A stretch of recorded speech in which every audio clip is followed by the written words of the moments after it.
Assalamualaikum warahmatullahi wabarakatuh. Kami dari kelompok 1 yang akan menjelaskan dan mempresentasikan beberapa materi tentang pajak. Sebelumnya, perkenalkan, nama saya Muhammad Ihsan Sahidan.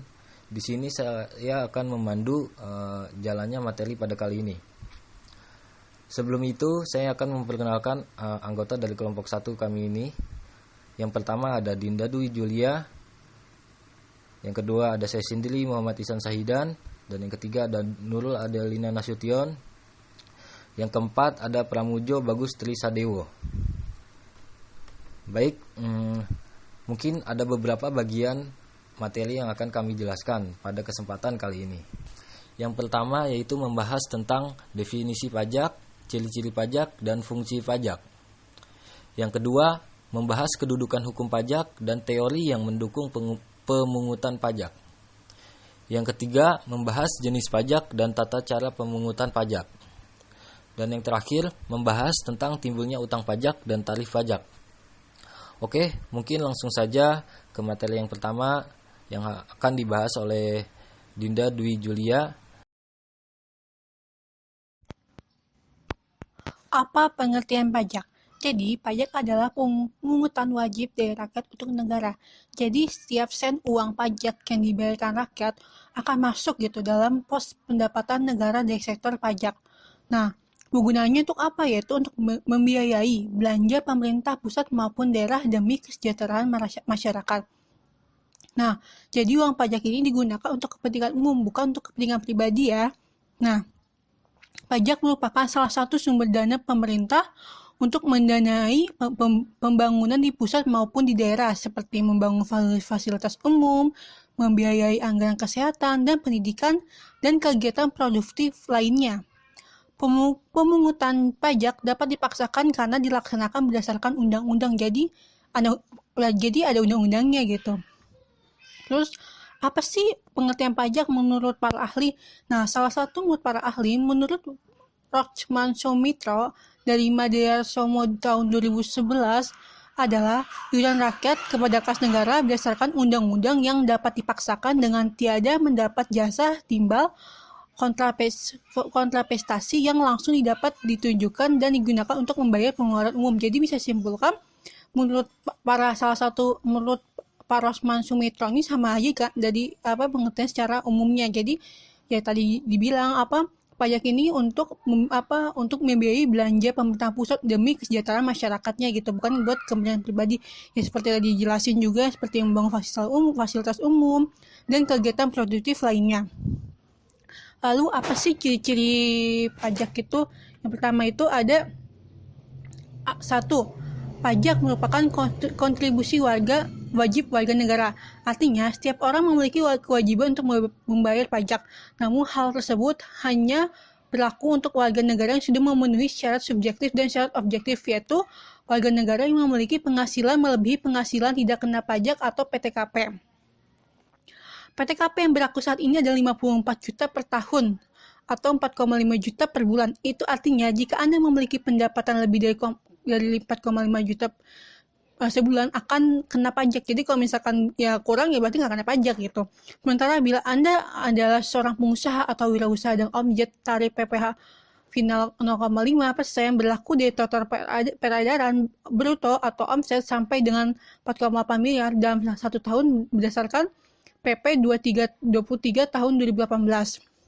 Yang kedua itu ada pajak bersifat memaksa untuk setiap warga negara. Jika tadi sudah dijelaskan kan ada undang-undangnya juga kan. Jadi gini, jika seseorang sudah memenuhi syarat subjektif dan objektif, maka wajib untuk membayar pajak. Dan undang-undang pajak sudah dijelaskan jika seseorang dengan sengaja tidak membayar pajak yang seharusnya dibayarkan, maka ada ancaman sanksi administrasi maupun hukuman secara pidana. Jadi itu ada ancamannya ada ancaman berupa administrasi, bisa juga pidana atau masuk penjara gitu kan. Yang ketiga itu warga negara tidak mendapat imbalan langsung. Jadi pajak berbeda dengan retribusi. Contoh retribusi itu akan ketika mendapat manfaat parkir maka harus membayar sejumlah uang, yaitu retribusi parkir. Namun pajak tidak seperti itu. Pajak merupakan salah satu sarana pemerataan pendapatan warga negara. Jadi ketika membayar pajak dalam jumlah tertentu, Anda tidak langsung menerima manfaat pajak yang dibayar. Yang kita dapatkan misalnya berupa perbaikan jalan raya di daerah kita, terus fasilitas gratis buat kita gitu, terus beasiswa kamu gitu, pendidikan buat anak kamu atau kita gitu kan. Terus yang keempat itu berdasarkan undang-undang. Artinya pajak diatur dalam undang-undang negara. Tadi kan dijelaskan juga kan ada berdasarkan undang-undang. Ada beberapa undang-undang yang mengatur tentang mekanisme perhitungan, pembayaran dan pelaporan pajak. Nah, lalu apa sih fungsi-fungsi pajak itu? Pertama itu ada satu yaitu fungsi anggaran atau budgeter. Jadi, pajak merupakan sumber pemasukan keuangan negara dengan cara mengumpulkan dana atau uang dari wajib pajak ke kas negara untuk membiayai pembangunan nasional atau pengeluaran negara lainnya. Dengan demikian, fungsi pajak merupakan sumber pendapatan negara yang memiliki tujuan menyimbangkan pengeluaran negara dengan pendapatan negara. Lalu kedua itu fungsi mengatur atau fungsi regulasi. Pajak merupakan alat untuk melaksanakan atau mengatur kebijakan negara dalam lapangan sosial dan ekonomi. Fungsi mengatur itu antara lain seperti pajak dapat digunakan untuk menghambat laju inflasi. Yang kedua antara lainnya pajak dapat digunakan sebagai alat untuk mendorong kegiatan ekspor. Yang ketiga itu pajak dapat memberikan proteksi atau perlindungan terhadap barang produksi dari dalam negeri. Dan antara lain yang terakhir itu adalah pajak dapat mengatur dan menarik investasi modal yang membantu perekonomian agar semakin produktif. Nah, fungsi yang ketiga itu adalah pemerataan atau pajak distribusi, yaitu pajak dapat digunakan untuk menyesuaikan dan menyimbangkan antara pembagian pendapatan dengan kebahagiaan dan kesejahteraan masyarakat. Yang keempat itu pajak stabilisasi. Pajak dapat digunakan untuk menstabilisasikan kondisi dan keadaan perekonomian seperti untuk mengatasi inflasi. Pemerintah dalam menetapkan pajak yang tinggi sehingga jumlah uang yang beredar dapat dikurangi. Dan kan untuk mengatasi keluasan ekonomi atau deflasi, pemerintah menurunkan pajak sehingga jumlah uang yang beredar dapat ditambah dan deflasi dapat diatasi. Keempat fungsi pajak di atas merupakan fungsi dari pajak yang umum dijumpai di berbagai negara. Di Indonesia itu lebih pada dua fungsi pajak, yaitu pengatur dan budgeter.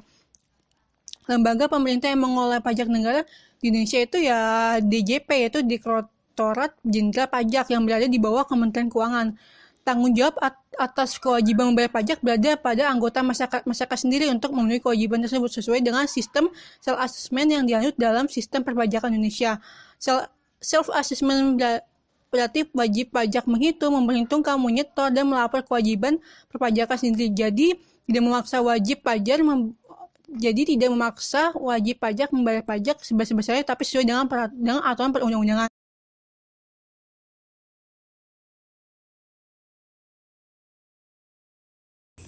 Materi yang kedua yaitu tentang kedudukan hukum pajak dan teori yang mendukung pemungutan pajak, yang akan disampaikan oleh Saudara Pramujo. Hukum dibagi menjadi dua, yaitu hukum perdata dan hukum publik. Hukum perdata dibagi menjadi hukum perorangan, hukum keluarga, dan hukum warisan, serta hukum harta kekayaan. Sedangkan hukum publik adalah hukum yang mengatur antara hubungan pemerintah dan warga negara, terdiri dari hukum tata negara, hukum administrasi, hukum pajak, dan hukum pidana. Jadi hukum pajak merupakan bagian dari hukum publik yang mengatur antara negara sebagai pemungut pajak dengan rakyat sebagai pembayar pajak. Dalam hukum pajak diatur mengenai siapa yang menjadi wajib pajak, kewajiban wajib pajak, hak pemerintah, apa saja yang menjadi objek pajak, timbul dan hapusnya utang pajak, cara penagihan utang pajak, cara mengajukan keberatan, dan lain-lain. Teori-teori dalam pemungutan pajak. Yang pertama ada teori asuransi. Teori asuransi yaitu bahwa pajak disamakan dengan pembayaran premi untuk perlindungan sebagaimana terdapat dalam asuransi pertanggungan. Yang kedua, teori kepentingan, yaitu sudah selayaknya apabila biaya-biaya yang telah dikeluarkan oleh negara untuk kepentingan penduduk, termasuk perlindungan terhadap jiwa dan harta, dibebankan kepada rakyat. Yang ketiga, teori daya pikul. Dasar keadilan pemungutan pajak adalah terletak pada jasa yang diberikan oleh negara kepada warganya dalam bentuk perlindungan jiwa dan harta, sehingga wajar apabila biaya yang telah dikeluarkan oleh negara tersebut dipikulkan kepada yang menikmatinya. Yang keempat, teori bakti. Negara mempunyai hak mutlak untuk memungut pajak dan warga negara mempunyai kewajiban membayar pajak sebagai bukti tanda bakti kepada negara. Yang terakhir, teori gaya beli. Yang dimaksud dengan teori ini adalah mengambil gaya beli dari rumah tangga dalam masyarakat untuk rumah tangga negara dan kemudian menyalurkannya kembali kepada masyarakat dengan maksud memelihara kehidupan masyarakat. Teori ini tidak mempersoalkan asal mula negara memungut pajak, tetapi hanya melihat kepada efeknya dan memandang efek yang baik tersebut sebagai dasar keadilan.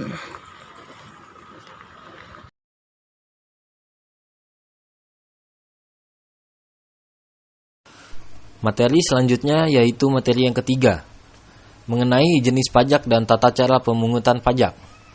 Materi ini akan disampaikan oleh saya sendiri. Jenis-jenis pajak. Jenis-jenis pajak ini terbagi menjadi 3. Yang pertama, jenis pajak berdasarkan sifat. Jenis pajak berdasarkan sifat ini dibagi menjadi 2, yaitu pajak tidak langsung dan pajak langsung. Pajak tidak langsung merupakan pajak yang hanya diberikan kepada wajib pajak bila melakukan peristiwa atau perbuatan tertentu. Jadi pajak tidak langsung ini tidak dapat dipungut secara berkala, tetapi hanya dapat dipungut bila terjadi peristiwa atau perbuatan tertentu yang menyebabkan kewajiban membayar pajak.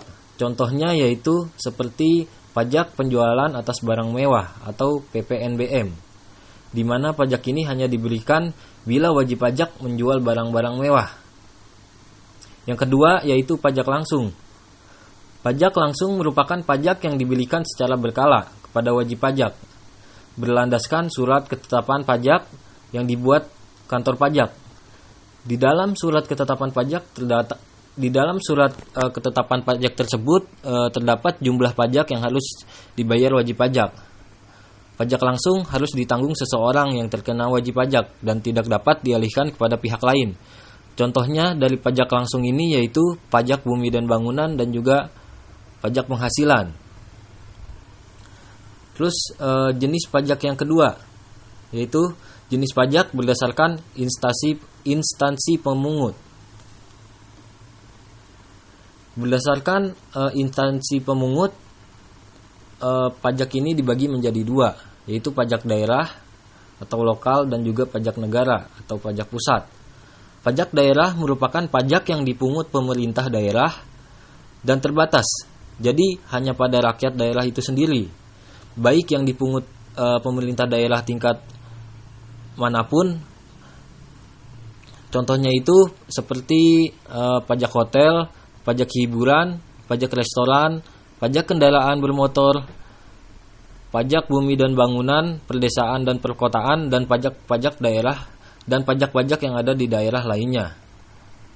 Terus yang kedua yaitu pajak negara. Pajak negara merupakan pajak yang dipungut pemerintah pusat melalui instansi terkait.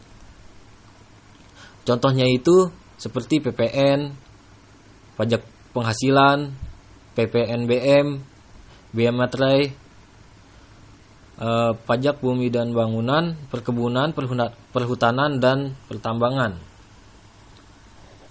Jenis pajak yang ketiga yaitu berdasarkan objek pajak dan subjek pajak.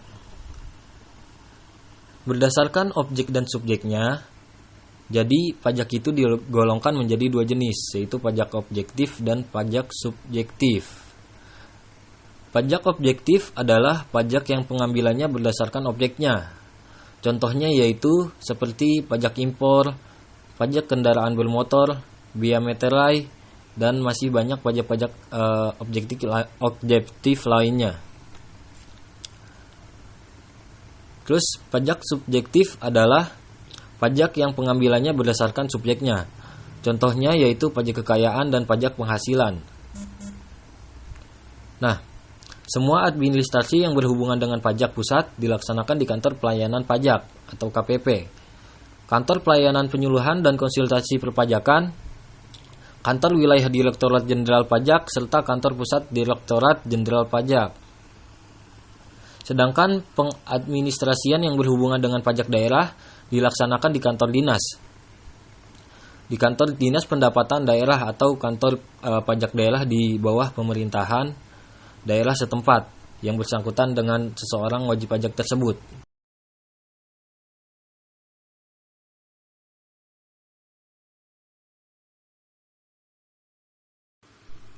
Materi selanjutnya yaitu tentang tata cara pemungutan pajak. Nah, tata cara ini dibagi menjadi 3 bagian. Yang pertama yaitu stilsel pajak. Nah, di dalam stilsel pajak ini juga dibagi menjadi 3 bagian. Yang pertama yaitu stilsel nyata. Stilsel nyata ini yaitu pengenaan pajak didasarkan pada suatu objek tertentu. Jadi suatu objek yang nyata dan pemungutannya dilakukan pada akhir tahun setelah penghasilan sesungguhnya diketahui. Jadi pajak ini lebih realistis, tapi baru dapat dikenakan di akhir periode. Yang kedua yaitu stilsel anggapan. Pengenaan pajak dalam stilsel anggapan ini didasarkan pada sebuah anggapan yang diatur oleh undang-undang. Jadi segala sesuatu tentang peraturan pajak itu berdasarkan undang-undang, tanpa menunggu akhir tahun dan tidak berdasarkan oleh keadaan sesungguhnya. Dan yang bagian ketiga dari stilsel pajak ini yaitu stilsel campuran. Stilsel campuran merupakan salah satu kombinasi antara stilsel nyata dan juga stilsel anggapan. Jadi pada awal tahun dihitung berdasarkan anggapan dan di akhir tahun disesuaikan dengan keadaan yang sebenarnya. Tata cara pemungutan pajak yang kedua yaitu asas pemungutan pajak. Nah, asas pemungutan pajak ini dibagi menjadi 3 bagian juga. Yang pertama yaitu asas domisili, yang dimana negara berhak untuk dapat mengenakan pajak atas seluruh penghasilan wajib pajak di wilayahnya, baik dalam negeri maupun luar negeri. Asas ini berlaku bagi wajib pajak di dalam negeri. Yang kedua yaitu asas sumber.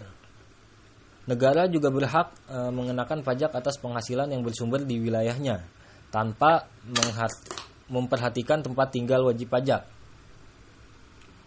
Yang ketiga yaitu asas kebangsaan. Dalam asas kebangsaan ini, pengenaan pajak ini dapat dihubungkan dengan kebangsaan atau suatu negara tertentu. Jadi negara atau suatu bangsa itu berhak atas pajak yang ada di dalam negara tersebut. Nah, tata cara pemungutan pajak yang ketiga yaitu sistem pemungutan pajak. Sistem pemungutan pajak ini dibagi menjadi 3 juga. Yang pertama, official assessment system, yaitu sebuah sistem pemungutan yang memberi wewenang kepada pemerintah atau fiskus untuk menentukan besarnya pajak yang berutang oleh wajib pajak. Ciri-ciri dari official assessment system ini, yang pertama yaitu wewenang untuk dapat menentukan besarnya pajak terutang ada pada fiskus. Yang kedua, wajib pajak yang bersifat pasif. Yang ketiga, utang pajak timbul setelah dikeluarkan sebuah surat ketetapan pajak oleh fiskus atau oleh yang memberi wewenang kepada pemerintah. Nah, bagian yang kedua yaitu self assessment system. Ini merupakan suatu sistem pemungutan pajak yang memberi wewenang kepada wajib pajak untuk menentukan sendiri besarnya pajak yang berutang. Nah, ciri-ciri dari self assessment system ini antara lain yaitu sistem wewenang untuk bisa menentukan besarnya pajak terutang ada pada wajib pajak. Terus yang kedua, wajib pajak aktif dapat dimulai dari menghitung, menyetor, dan melaporkan sendiri pajak yang terutang. Yang ketiga, fiskus tidak ikut campur dan hanya mengawasi saja. Nah, bagian yang ketiga yaitu withholding system.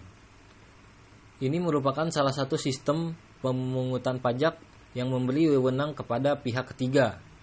Jadi bukan fiskus dan bukan wajib pajak yang bersangkutan untuk menentukan besarnya pajak yang terutang oleh wajib pajak.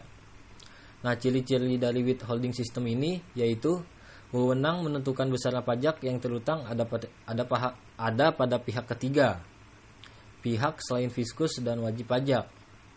Oke, mungkin itu saja tentang tata cara pemungutan pajak. Materi yang terakhir akan dibawakan oleh Saudari Nurul dengan pembahasan timbulnya utang pajak dan tarif pajak.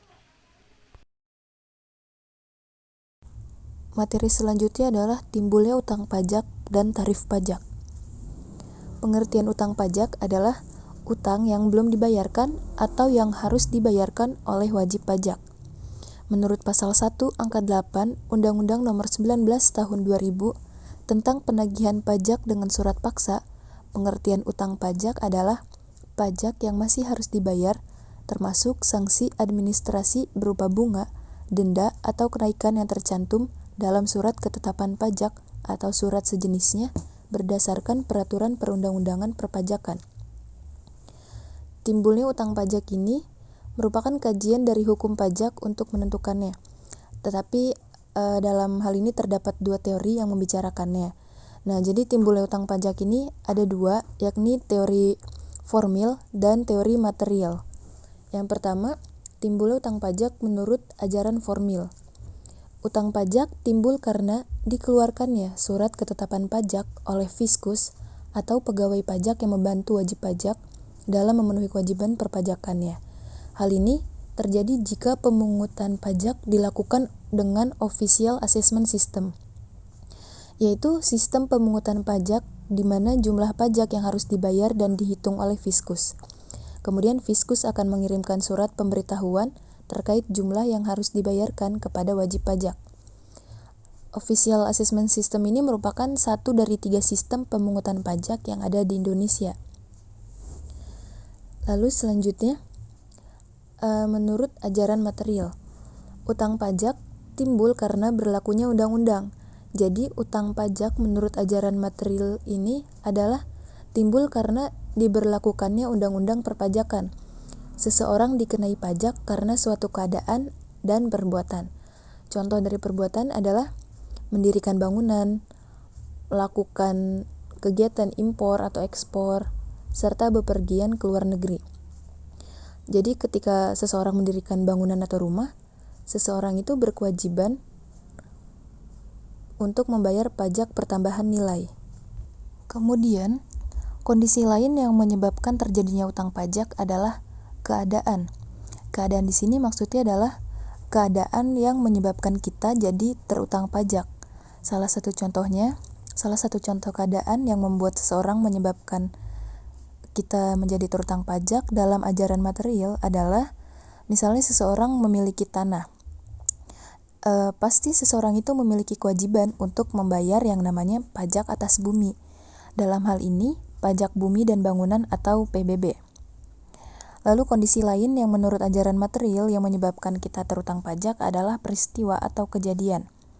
Misalnya dalam hal ini adalah ketika kita mendapat hadiah undian. Maka dalam hal ini kita akan berutang pajak. Seperti itu. Lalu yang selanjutnya, materi terakhir adalah tarif pajak. Tarif pajak adalah ketentuan besar kecilnya pajak yang harus dibayar oleh wajib pajak terhadap objek pajak yang menjadi tanggungannya. Di sini tarif pajak ada banyak jenisnya. Yang pertama ada tarif progresif. Artinya adalah tarif pemungutan pajak yang persentasenya semakin besar bila jumlah yang dijadikan dasar pengenaan pajak semakin besar juga atau meningkat. Undang-Undang Pasal 17 Ayat 1 mengatur tentang ini. Contohnya, apabila penghasilannya kurang dari atau sama dengan 25 juta, tarif pajaknya adalah 5%. Apabila di atas 25 juta sampai dengan 50 juta, tarif pajaknya 10%. Jika di atas 50 juta sampai dengan 100 juta, maka tarif pajaknya adalah 15%. Di atas 100 juta sampai dengan 200 juta, tarif pajaknya 25%. Dan penghasilan di atas 200 juta, tarif pajaknya adalah 35%. Contoh yang menggunakan tarif ini adalah PPh pasal 21. Lalu B, ada tarif degresif, yaitu adalah tarif pemungutan pajak yang persentasenya semakin kecil bila jumlah yang dijadikan dasar pengenaan pajak semakin besar.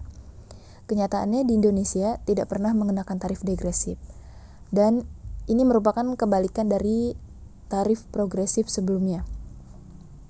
Lalu yang C, ada tarif proporsional atau sebanding. Tarif proporsional adalah tarif pemungutan pajak yang menggunakan persentase tetap tanpa memperhatikan jumlah yang dijadikan dasar pengenaan pajak. Contohnya, pajak pertambahan nilai atau PPN sebesar 10%. Jadi berapapun dasar pengenaan pajaknya, tetap terkena pajaknya 10% gitu. Lalu selanjutnya ada tarif tetap. Pengertian tarif tetap adalah tarif pajak dengan jumlah nominal pajak yang tetap, tidak tergantung dengan nilai objek yang dikenakan pajak. Tarif pajak yang besar nominalnya tetap, contohnya adalah bea materai yang nominalnya 3.000 atau 6.000, dan di sini tidak ada tarif presentase yang digunakan untuk menghitung pajak bea materai tersebut. Yang E, ada tarif ad valorem, yaitu adalah suatu tarif dengan persentase tertentu yang dikenakan atau ditetapkan pada harga atau nilai suatu barang. Contohnya ada pada bea masuk atau bea impor. Contohnya seperti ini.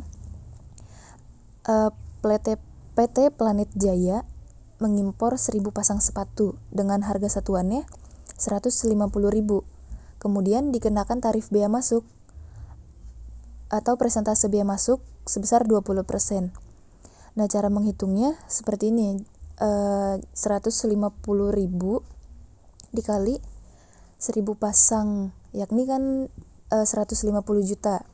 Lalu cara selanjutnya adalah persentase dikali nilai barang impor. Persentasenya tadi 20%, nilai barang impornya tadi hasilnya 150 juta.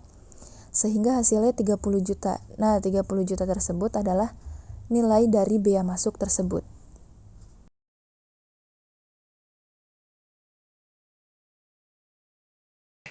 Mungkin itu saja pemaparan materi dari kelompok kami. Kurang lebihnya mohon maaf. Terima kasih kepada yang sudah menonton dan memperhatikan.